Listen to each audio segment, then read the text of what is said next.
భద్రాద్రి కొత్తగూడెం జిల్లా మణుగూరు బీఆర్ఎస్ కార్యాలయం దగ్గర ఉద్రిక్తత నెలకొంది. బీఆర్ఎస్ కార్యాలయంపై కాంగ్రెస్ శ్రేణులు దాడి చేశాయి.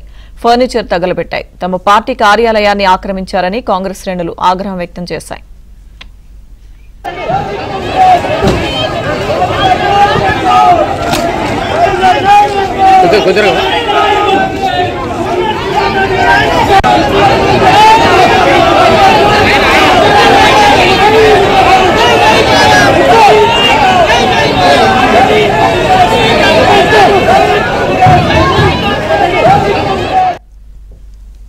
భద్రాద్రి కొత్తగూడెం జిల్లా మణుగూరు బీఆర్ఎస్ కార్యాలయం దగ్గర ఉద్రిక్తత నెలకొంది. బీఆర్ఎస్ కార్యాలయంపై కాంగ్రెస్ శ్రేణులు దాడి చేశాయి.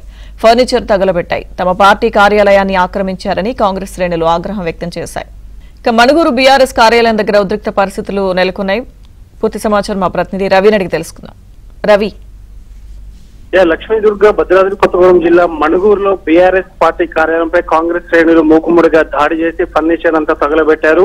దాని ఘటన పూర్వపరాలు చూస్తే మణుగూరులో బీఆర్ఎస్ పార్టీ కార్యాలయం సంబంధించిన చరిత్ర చూస్తే గతంలో చూసుకున్నట్టయితే మణుగూరు పినపాక శాసనసభ్యులుగా కలిసిన రేగా కాంతారావు కాంగ్రెస్ పార్టీలో ఉన్నప్పుడు అప్పుడు ఒక స్థలం దాత ఇవ్వడంతో ఆ స్థలంలో కాంగ్రెస్ పార్టీ కార్యాలయం నిర్మించారు.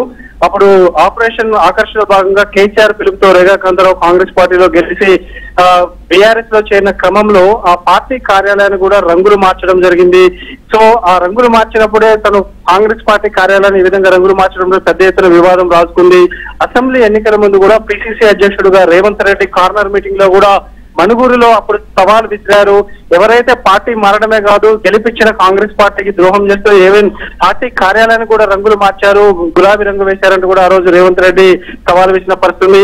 మొత్తం చూసుకుంటే ఈ రోజు ప్రస్తుతం పినపాక శాసనసభ్యుడుగా పాయ వెంకటేశ్వర ఉండడం, కాంగ్రెస్ పార్టీ అధికారంలో ఉండడంతో మళ్లీ తమ కాంగ్రెస్ పార్టీ కార్యాలయాన్ని హస్తగతం చేసుకోవాలని స్థానిక కాంగ్రెస్ నేతలంతా కూడా పార్టీ కార్యాలయంలో ఉన్న ఫర్నిచర్ అంతా తగులబెట్టి దాడి చేసి అక్కడ ఉన్న పార్టీ గద్దెలు కూడా గులాబీ రంగు స్థానంలో 3 రంగులు వేయడం జరిగింది.